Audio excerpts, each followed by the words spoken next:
Hey guys, so this is one of our fundamental movement skills known as the hinge or the hinge family.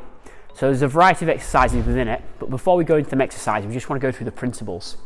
So principle number one that we'll discuss is going to be getting the hips back. And what that's going to do in effect is create a bit of a bow and arrow sensation through our posterior chain. So our calves, our hamstrings, our glutes, our lower back should be stretched like a bow.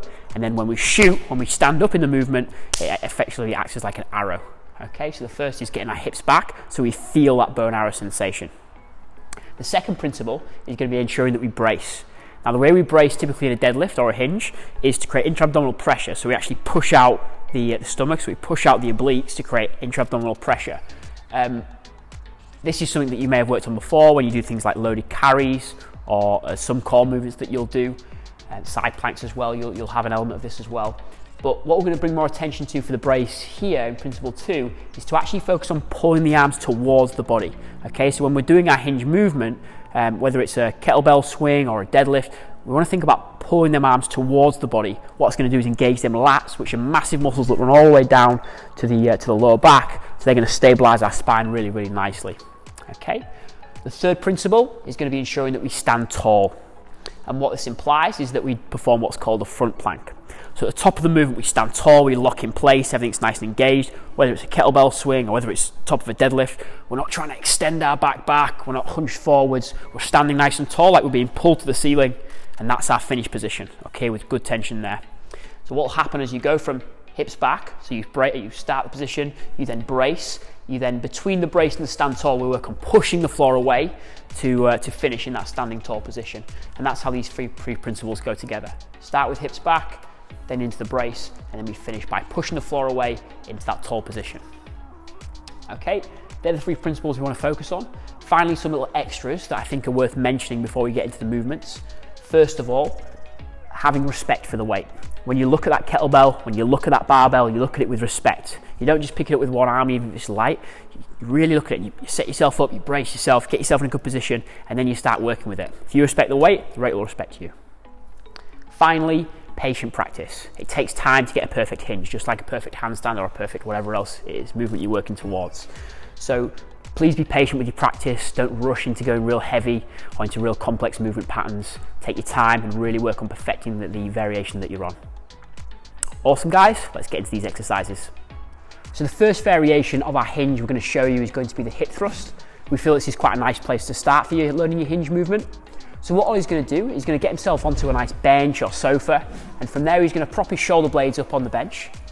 He's going to push his arms down into the bench, and that's going to adhere to principle 2 of the brace, of pulling the arms down towards the body. It's going to engage them lats. From here, he's going to drive his hips towards the sky. As he does so, he's going to go into a nice posterior tilt, so he's got this nice front plank going on. Okay, so he's standing tall in effect, and then he's going to draw his hips down, building that tension, sitting them hips back, so we're getting that bow and arrow effect, that stretch in the hamstrings. As soon as he touches the floor, fires back up. Good. And again, let's do 3 more reps. Good. We can see here that Ollie's head is moving with the rest of his body, so he's got a nice neutral spine throughout the movement. We can also see that as he extends, he's got nice vertical shins as well. Let's see 1 more rep. Bow and arrow on the way down, stretching them hamstrings, then we fire through into that nice front plank position. Okay, so our second variation is going to be the Romanian deadlift, or a similar movement which is called a stiff-legged deadlift. So the idea here is we're really trying to teach that hinge in a standing position. Then we can translate this through to things like deadlift, things like the kettlebell swing. Okay, so to begin with, we think it's really nice to use a wall, so you have some tactile feedback, so some touch feedback. So what Ollie's going to do, he's going to stand in this position, he's going to press his hands against his legs there. What it's going to do there is engage them lats, okay, and if we've got a weight, we want to be pulling it close to our body. If we're just using our hands, we're pulling them hands close to our body to simulate that. From there, he's going to slide his hands down, so he's pushing his hips back, adhering to principle number 1 there, until he can actually push his bum against the box here. Okay, from here, hold that position. What you should feel is almost like a bow being stretched again. So adhering to that principle 1. So through the lower back, through the glutes, through the hamstrings, through the calves, he'll feel that stretch. From here, he fires through and stands tall in that nice front plank position. Okay, a bit of posterior tilt, standing nice and tall. Not doing this, just stood nice and tall. Okay, let's go again, Ollie. Sliding down, creating that bow and arrow, pulling the hands into the body, fire. Good. Now, as soon as your bum touches that bench, let's fire through. That box, let's fire through. Fire. Let's do 2 more. Fire, good. 1 more time. And hold this position again. Okay, so once you get used to it, guys, what we're trying to really go for is create as much distance between the pelvis and the chin as we possibly can. And that's gonna really give us that nice stretch bow sensation that'll shoot the arrow far. Okay, stand up.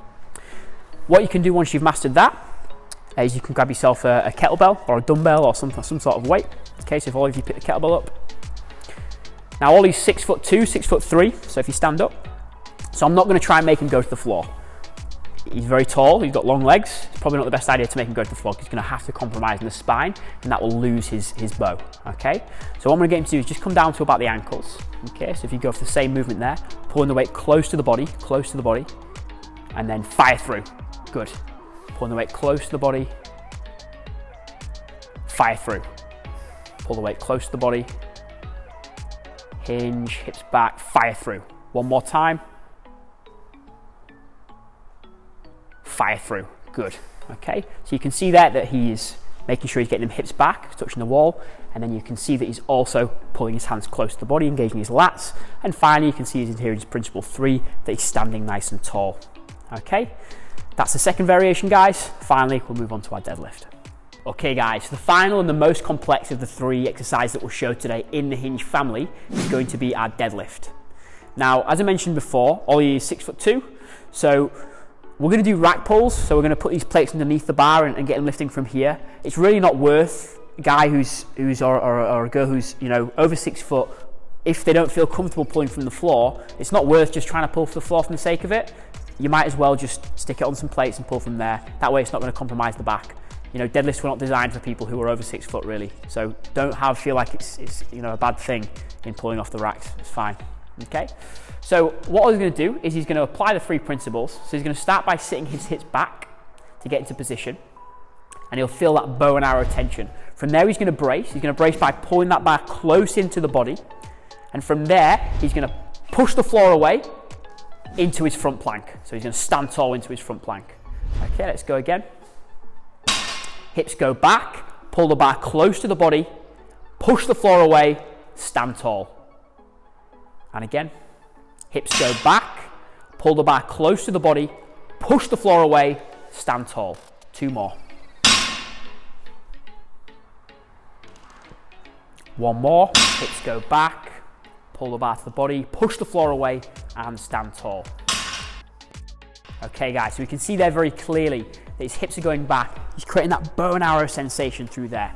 From there, he's pulling that bar close into the body, engaging them lats, so we're stabilizing our spine. And finally, the cue that I really like is pushing the floor away, and then he stands into that nice front plank position. So we're nice and straight, we're nice and aligned, and that's the end of the movement, okay? On the way down, same thing. Keep the bar close to the body, keep the hand pushed close to the body, and then we sit them hips back until we feel the ground, okay?